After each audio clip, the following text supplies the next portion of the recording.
Então, irmãos, nesta manhã, este salmo de número 2, ele é um salmo profético. Eu não sei se vocês conseguiram identificar. Fala de uma batalha das nações, fala de Deus, dizendo que Ele despedaçará os domínios dos reinos deste mundo, na sua ira, na sua soberania. Fala do seu filho. Tu és meu filho, hoje te gerei. É uma profecia acerca do Filho de Deus. E ele, o Filho de Deus, pede ao Pai as nações como herança, até os confins da terra, e com vara de ferro quebrarás, despedaçarás os domínios das nações. Que os reis, os governantes, os príncipes deste mundo, os juízes da terra, se unem a uma contra o Senhor e contra o seu ungido.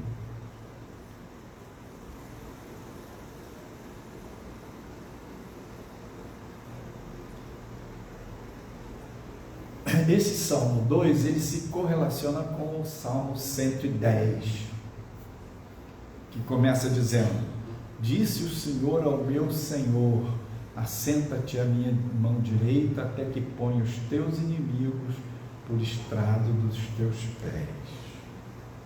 E também se relaciona com Hebreus, capítulos 3, 4 e 5. E a gente precisa pensar assim, queridos, tem batalhas que são da nossa vida pessoal, batalhas contra o reino do mal, contra as influências do inimigo, as perturbações do inimigo.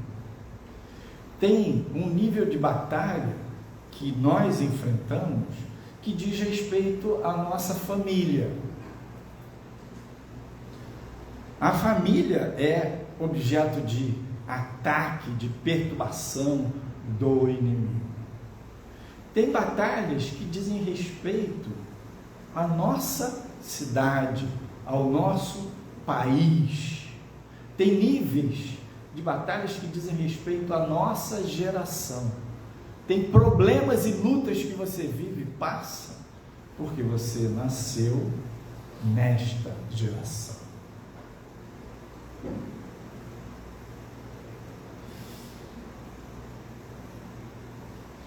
Em Daniel tem uma profecia, um sonho que Nabucodonosor teve de uma grande estátua, e Daniel interpretou esse sonho, e essa grande estátua, o imperador via uma rocha, uma montanha de rocha, uma pedra que era tirada sem mão, e essa pedra vinha e esmiuçava os pés da estátua, e depois as pernas, o ventre, o peito, os braços e a cabeça.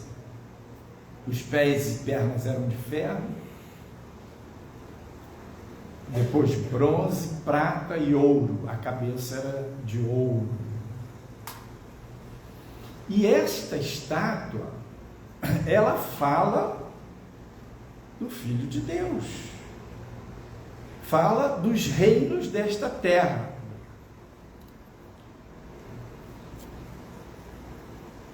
Fala do império da Babilônia, que é a cabeça de ouro, e fala dos impérios subsequentes. Depois do império da Babilônia veio o império medo-persa, depois veio o império grego, depois o império romano. E nos dias do império romano se cumpriu essa profecia. Aquele sonho de Nabucodonosor era um sonho profético. aquela pedra tirada sem mãos, aquela rocha que esmiuçava a estátua, é Cristo. Ele é a rocha eterna, ele é a pedra de esquina, ele é rocha de escândalo. E quando ele veio para reinar. Quando Pilatos estava julgando Jesus, ele perguntou: tu és rei? Ele disse: para isto eu nasci. Mas o meu reino não é deste mundo. Para isto eu vim, para isto eu nasci. Jesus é rei. E depois que ele estabeleceu a sua igreja, o fundamento da igreja é ele: sobre esta pedra edificarei a minha igreja, disse ele para Pedro. Que pedra era essa? Era Pedro? Não, era a revelação que Pedro teve, a declaração de Pedro que Jesus é o Cristo, o Filho do Deus vivo. Ele é o fundamento da igreja. E este salmo está falando dessa batalha, dessa guerra. Pense que depois que a igreja se instalou, essa guerra da estátua, dos reinos deste mundo e da rocha eterna, ela vem fluindo, ela vem se desenrolando ao longo da história até hoje. E em cada uma das etapas da história da igreja, foi vencida uma das estruturas espirituais dos reinos deste mundo. Roma, primeiro, as estruturas espirituais que estavam por trás, depois, aquelas que representavam o império grego, medo-persa e agora o babilônico. É interessante porque a estátua, a descrição da estátua é de cima para baixo: a cabeça, o peito e braços, o tronco e o ventre, as pernas e os pés. Então a descrição é de cima para baixo. E o esmiuçar da pedra é de baixo para cima. Começou nos dias do Império Romano. E agora, últimos dias, nós estamos nesse confronto da rocha eterna com a cabeça de ouro. O domínio do mal na terra será um domínio na mente, um domínio na cabeça. A força do inimigo não vai se dar simplesmente por exércitos, também vai ter, mas o principal domínio dele será na mentalidade do homem. E esta batalha está em andamento. Essa guerra está em andamento. Queria destacar aqui o verso 4, que diz: do seu trono nos céus, o Senhor põe-se a rir e caçoa deles. O que esse salmo está falando?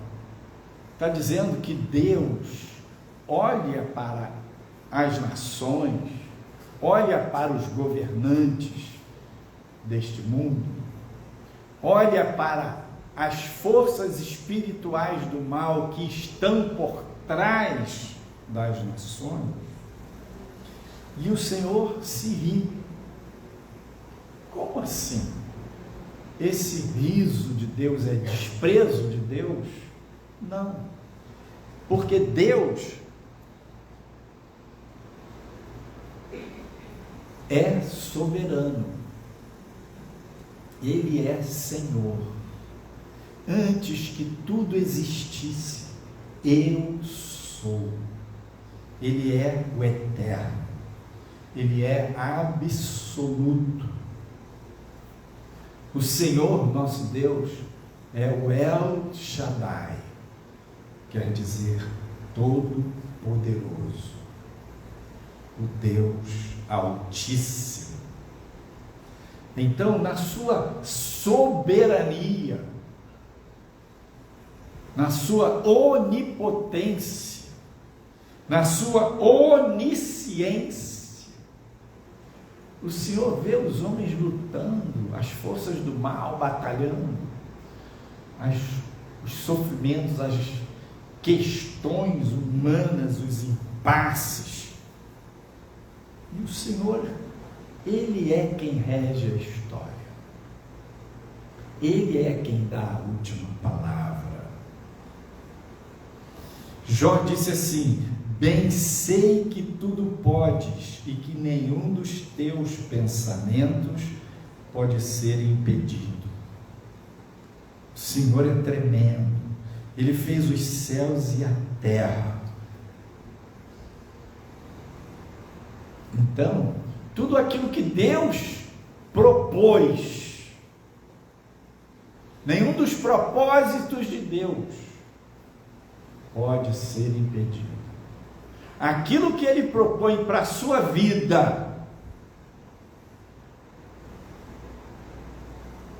o plano dele para a sua família, o plano dele para a sua cidade, o plano dele para a sua nação, o plano dele para esta geração,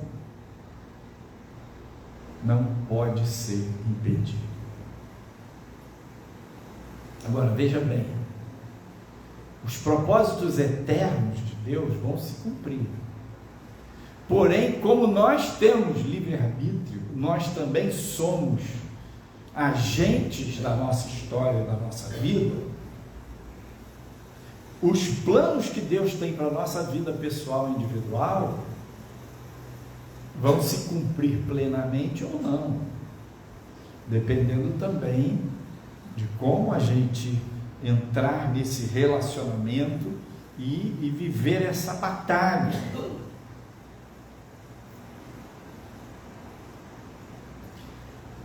Mas eu quero afirmar, os propósitos do Senhor para o Brasil vão se cumprir. A palavra de Deus para o Brasil vai se cumprir. E existem mensagens, profecias, palavras do Senhor para o Brasil que dizem, já desde o século passado até retrasado, século XIX e XX, que o Brasil será o celeiro de alimento espiritual para o mundo. E o Brasil será o celeiro de alimento material para o mundo. Nós ainda não vimos a plenitude disso, mas nós já estamos vendo. Há 30, 40 anos atrás, o Brasil é 18º, 16º exportador de alimento do mundo. Agora o Brasil é o segundo e está quase empatando com os Estados Unidos, exportando comida, produzindo. E a produção de alimento no Brasil, ela está numa ascendência. O Brasil ainda tem muita terra cultivável sem desmatar, tem muita água. Outra, é só um exemplo. O maior produtor, o país que mais envia missionário para o mundo é os Estados Unidos. Ainda é. O Brasil é o segundo. E também a mesma coisa. O número de missionários brasileiros no mundo inteiro está aumentando. E o Brasil já passou os Estados Unidos no tocante à publicação de Bíblias. O Brasil já tem sido, nos últimos anos, o país que mais imprime Bíblia no mundo. Por que isso? Porque vende. Por que vende? Porque o povo de Deus, o povo evangélico, a quantidade de crente está numa ascendente. O que Deus disse? O Brasil será o celeiro do mundo. Alimento material e espiritual. Queridos, essa batalha, essa guerra está em andamento. Salmo 2, ele é um salmo que se aplica todo o tempo da história da igreja. Essa guerra aconteceu nos níveis de pés de ferro e barro, pernas de barro, coxas e ventre de bronze, peitos e braços de prata. Essa guerra desses níveis da batalha espiritual aconteceu ao longo da história. Governantes, mesma coisa.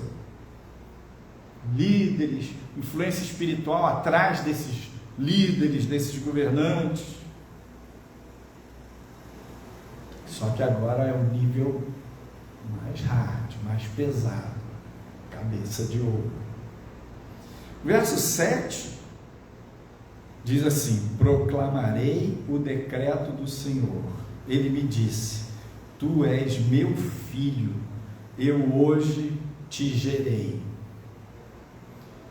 A gente sabe que Deus é uma trindade, o Pai, o Filho e o Espírito Santo, e que o Filho, no Evangelho de João, capítulo 1, verso 1, diz: no princípio era Deus, era o Verbo, e o Verbo era Deus. O Verbo é o Filho. Mas como hoje te gerei? Do que ele está falando aqui? Ele está falando da encarnação. Naquele momento da eternidade, naquele momento da história da humanidade, o Espírito Santo visitou Maria. O anjo do Senhor trouxe a palavra para Maria, ela creu, e o Espírito Santo visitou o ventre daquela mulher e gerou nela o Santo, o Filho de Deus. E ele nasceu e viveu como um de nós, humano, frágil, sentia dor, passível de morrer, sem pecado. Tu és meu filho, hoje te gerei. Jesus é este rei, nasceu para reinar. Jesus reina.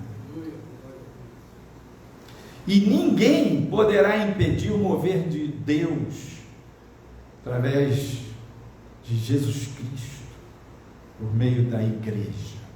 Jesus disse assim no Evangelho de João, capítulo 5, verso 17: meu Pai trabalha até agora e eu trabalho também. Depois da obra da cruz, depois de morrer pelos nossos pecados, depois de ressuscitar, de subir ao céu, de cumprir aquilo que está no verso 1 do Salmo 110, disse o Senhor ao meu Senhor: assenta-te à minha direita, até que põe os teus inimigos por estrado dos teus pés. Qual é o trabalho do Pai? Qual é o trabalho do Filho? Em que ele trabalha? Já que ele fez toda essa obra da cruz, da ressurreição, da ascensão, ele trabalha hoje no trono como sacerdote supremo, intercedendo por nós, para que nós, igreja, cumpramos os propósitos de Deus na terra. Esse é o trabalho dele. Reconquistar as nações através da igreja. Versos 8 e 9 diz: pede-me, é o Pai falando, e te darei as nações como herança, e os confins da terra como tua propriedade. E o filho pediu, e o filho requereu do pai: dá-me as nações como herança, e os fins da terra como propriedade. E ele diz, o pai diz: tu quebrarás com vara de ferro e as despedaçarás como um vaso de barro. Então, esta guerra de reinos, no fundo, é a guerra do reino de Deus contra o reino de Satanás. É uma guerra espiritual, mas ela não é apenas uma guerra espiritual. Ela se espelha, ela se revela, se traduz em todas as áreas da cultura humana. Então, é uma guerra política, é uma guerra do saber, é uma guerra da verdade contra a mentira, da luz contra as trevas, do bem contra o mal, é uma guerra de valores, é uma guerra de Satanás contra Cristo, é uma guerra do diabo contra a igreja. E se você reconhece Jesus como seu Senhor e Salvador, você é discípulo, você é filho de Deus, você é parte da igreja. E o inimigo olha para você e diz: aquele lá, aquela lá é minha inimiga, está do lado dele. E você diz para Deus: eu sou teu, Senhor. E olha para o inimigo e diz: ele é inimigo de Deus, ele é meu inimigo. E nessa batalha, queridos, imagina assim que nessa guerra é um funil, a boca do funil é bem larga, mas o tempo vai passando e vai fechando, afunilando até o bico do funil passar no gargalo da garrafa.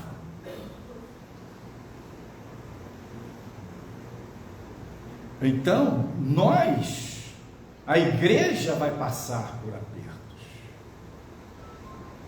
A igreja já está sendo perseguida. Milhares de cristãos estão sendo mortos na Nigéria. Hoje, jornal, você ouviu isso no jornal? Você viu isso na Globo? Vamos ver. Mas não é pouca gente que está sendo morta por questão religiosa, por ser cristão. E mais cedo ou mais tarde, o funil vai apertar e nós vamos ter que nos posicionar por sermos discípulos de Cristo, a favor da nossa fé, declarando Jesus como Senhor e Rei da nossa vida, ou renegando a nossa fé. Isso acontece nos países comunistas, como na China, por exemplo, acontece hoje. Agora, nesta batalha, que ela hoje está no mundo inteiro, várias frentes, creio eu que esta profecia que está se cumprindo, está se movimentando na direção do pleno cumprimento do Brasil se tornar o celeiro do mundo. Nessa batalha, o Brasil é a ponta de lança. Nessa guerra, a igreja, como corpo de Cristo, está se movendo e levando o Evangelho. Poucas semanas atrás, um mês e pouco atrás, Raquel e Fernanda, com mais 90 e poucas pessoas, foram para o sertão do Piauí. Vocês acompanharam, ajudaram, apoiaram, oramos, foram lá, deixaram o quê? Bíblias, a palavra, a fé, a esperança. O Evangelho está sendo pregado. Jesus é a pedra de esquina, e Jesus foi rejeitado. Jesus foi aclamado pela multidão, mas foi rejeitado pelas autoridades. E ele avisou que os discípulos dele também passariam por essas coisas. Jesus venceu o mundo e deu autoridade para a igreja pisar serpentes e escorpiões, ligar e desligar, vencer toda a força do inimigo. E qual é o nosso papel? É dizer: Jesus Cristo é o Senhor. E Ele nos deu esta autoridade. E a herança de Cristo é nossa herança. Ele vai governar sobre todas as nações.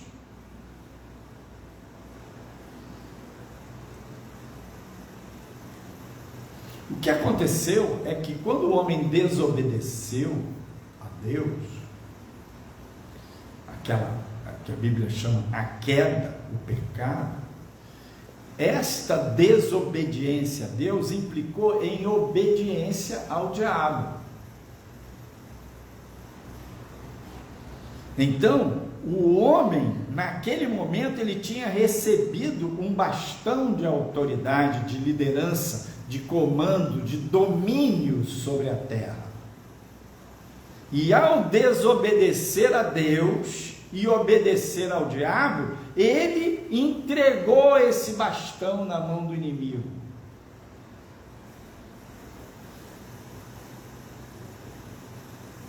Quando o diabo foi tentar a Jesus no deserto, logo após o batismo dele, no Evangelho de Lucas, capítulo 4, versos 5 e 6, diz assim: então o diabo, levando-o a um lugar elevado, mostrou-lhe num relance todos os reinos do mundo. Veja, todos os reinos do mundo. E disse-lhe: dar-te-ei toda a autoridade e glória destes reinos, porque me foi entregue e dou a quem eu quiser. Todos os reinos deste mundo estão sob a autoridade do inimigo. A glória de todos os reinos deste mundo está na mão do inimigo, e ele dá a quem ele quer. E ele diz: aqui no Brasil não. Aqui no Brasil eu sou o rei. Imagina que não é só Satanás, são principados e potestades. Satanás é o principal, mas abaixo dele tem anjos caídos, demônios fortíssimos, que dominam este reino, esta terra, há séculos. Jesus não contestou Satanás dizendo: não, você não tem, você não pode me dar. Ele não caiu nessa. Ele recusou a resposta do inimigo. Por quê? Ele veio para vencer o inimigo e não fazer acordo com Satanás. Ele veio para tomar de volta, com a sua morte na cruz, com a ressurreição, as chaves da morte e do inferno. Tomar de volta o comando, o domínio da história da terra. Embora Deus sempre tenha governado, mas os reinos deste mundo, por exemplo, representados naquelas estátuas, naquela estátua, os vários impérios, o inimigo sempre por trás. E ele diz: eu posso te dar porque a mim me foi entregue. Então os reinos deste mundo foram entregues na mão dele. Então não é só Satanás e as potestades que se sentem donas deste mundo, mas as elites deste mundo também se sentem donas.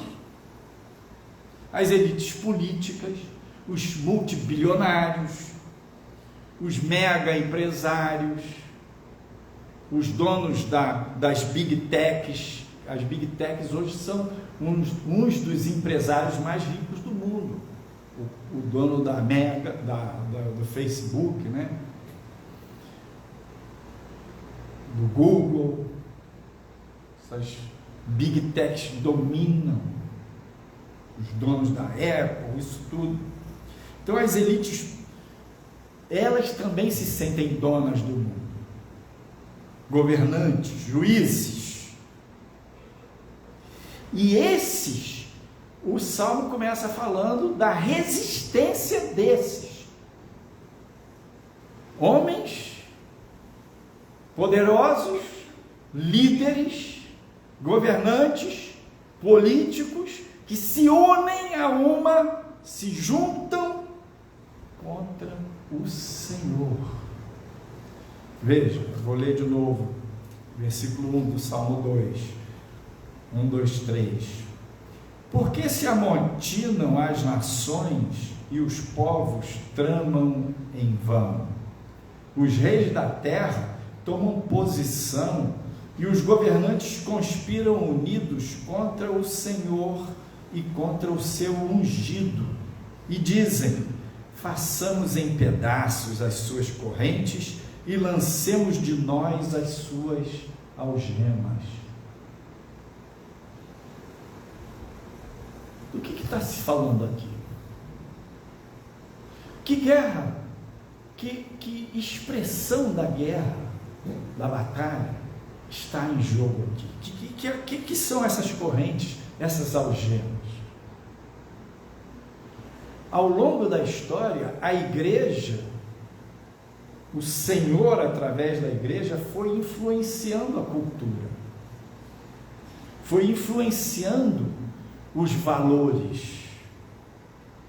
Então, ao longo da história, a gente vê, por exemplo, que os cristãos foram decisivos para a questão da libertação dos escravos, foram decisivos para o movimento de valorização da mulher, o voto,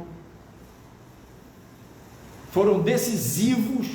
A igreja, ao longo da história, mudou a configuração da família, saindo do padrão do casamento com múltiplas mulheres, da poligamia, para o padrão da monogamia. Todas essas coisas são as bases da nossa cultura ocidental. E vem da onde? Da Bíblia. São resultados da Bíblia. Você não vai ler isso no livro de história, mas essa é a verdade. Quem conta a história? Os jornalistas, os escritores, tudo debaixo da influência do inimigo. Dá aquela versão lá. Então, os reis da terra se posicionam, os governantes conspiram unidos contra o Senhor e contra o seu ungido, dizendo: façamos em pedaços as suas correntes, lancemos de nós as suas algemas. O mundo está unido para romper com a moral cristã, os valores cristãos, os princípios da família, os princípios de valorizar, dizer a verdade, o certo é certo, o errado é errado, esses princípios que a Bíblia trouxe para a nossa cultura.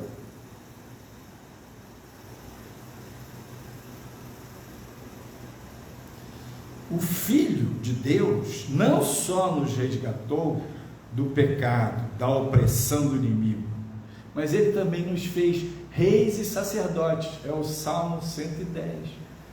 Tu és sacerdote, hoje te gerei, segundo a ordem de Melquisedeque. Jesus nos fez reis e sacerdotes. Por isso a vida do cristão, ela é estreita, porque tem uma guerra contra o inimigo. No que diz respeito à nossa vida pessoal, ele tenta fazer a gente desviar, se afastar, se rebelar, se magoar contra Deus. Porque se você resiste, se você se firma, se você se aprofunda, você se torna discípulo de Jesus e você se torna sacerdote. Você começa a ter lugar neste reino, ocupar um espaço na obra, no reino de Deus, na terra. Então, uma das missões da igreja é evangelizar, é levar a palavra. A outra é dizer: venha o teu reino, reina na minha vida, Senhor, reina na minha casa. Uma das missões da igreja é ser canal, veículo, instrumento do Senhor que está assentado no trono, que é nosso sacerdote, que intercede por nós, ser instrumento dele para trazer o reino dele à terra. Pede-me, diz o verso 8, e te darei as nações como herança e os confins da terra como tua propriedade. Ele pediu, e os confins da terra, pergunto a você, pertencem a Jesus Cristo ou não? Sim ou não? Sim, alguém disse. Não, o outro disse. Por que vale o sim e o não? Pertencem de direito, mas tem um invasor. Jesus resgatou, tirou da mão do diabo o domínio, o medo da morte, o império da morte, as chaves do abismo. Jesus venceu a morte, venceu e derrotou definitivamente Satanás. Nós já temos o direito de posse. Olha aqui, ó. A terra pertence ao Senhor, os reinos deste mundo pertencem a Cristo. Mas o invasor já saiu? Não. E diz que não vai sair. Entenderam? Essa é a questão. Você tem o direito, você tem a legalidade, a conquista é verdadeira, é real, tem fundamentos. Mas o bicho não quer sair. Essa é a batalha. Apocalipse 5, 9 e 10 diz: cantavam um novo cântico dizendo: digno és de tomar o livro e de abrir os seus selos, porque foste morto, com teu sangue nos compraste para Deus de toda tribo, língua, povo e nação. E para o nosso Deus nos fizeste reis e sacerdotes, e reinaremos sobre a terra. E reinaremos sobre a terra. Quem? Gente de toda tribo, língua, povo e nação. Reis e sacerdotes. E reinaremos sobre toda a terra. Então, nosso papel, além de evangelizar, além de edificar a igreja, edificar as crianças, é reivindicar diante do Pai o Brasil para Jesus Cristo. O Brasil pertence a Jesus? Sim ou não? Sim. E isso é o que nós dizemos, é o que nós sabemos, é o que nós cremos e é o que nós reivindicamos a Deus. O Brasil para Cristo. Tu quebrarás com vara de ferro, tu as quebrarás, falando das nações. Pede-me, te darei as nações. Tu as quebrarás com vara de ferro e as despedaçarás com um vaso de barro. Então a rocha eterna, ela vai esmiuçar toda a estátua. E agora está na reta final. Então, tem gente que olha para as questões que estão em andamento e falam, é só política, é só o colorido do política, você gosta de A, eu gosto de B, você é Vasco, eu sou Flamengo, pronto. Não é não. Precisa perceber que por trás da política, por trás das narrativas, por trás das questões, das pautas do nosso tempo, está uma guerra de reinos. É um mover espiritual, não é só narrativo.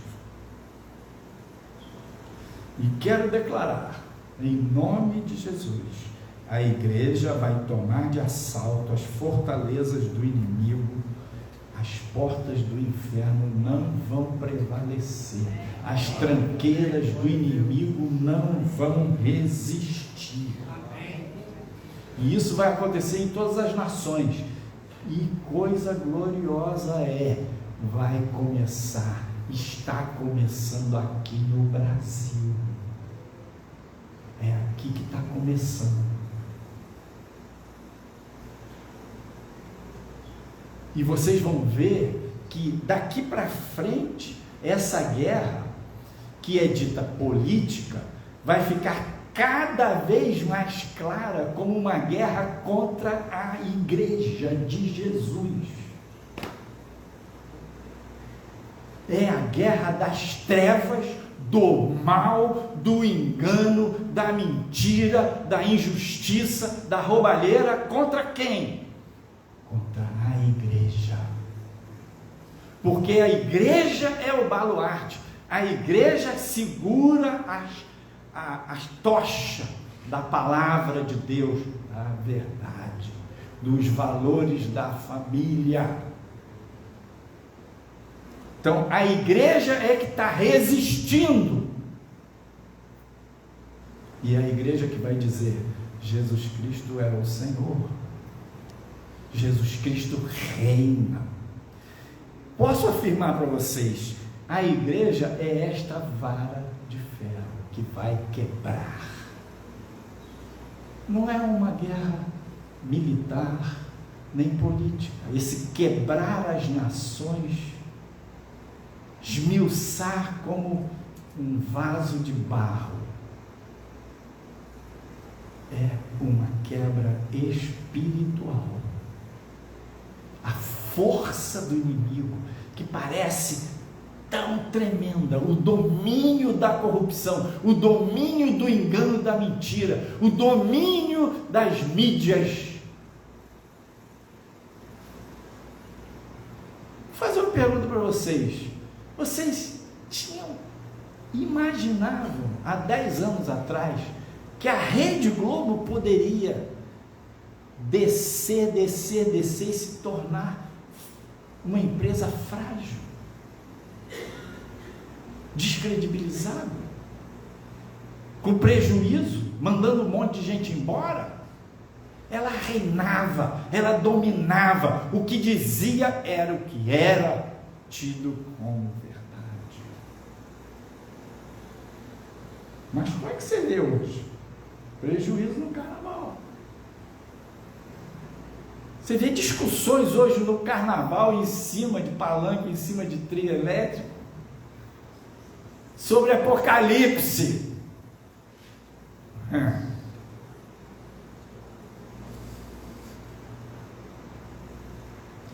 Pois então a igreja é esta vara de ferro. E as nações todas serão resgatadas espiritualmente, conquistadas para Cristo, em nome dele, pelo poder dele, para a glória dele. Este é o pensamento, este é o desígnio, este é o propósito do Senhor. Jesus Cristo é o Senhor, é o Rei dos Reis. E a unção do Senhor, a unção da vara de ferro, a autoridade do Senhor está sobre você, sobre nós, sobre a igreja, para dizer: Jesus Cristo é o Senhor desta nação. A unção de Deus quebra o jugo. E o Senhor chama você e eu, cada um de nós, para fazer parte desse mover. Vamos ficar de pé para a gente orar.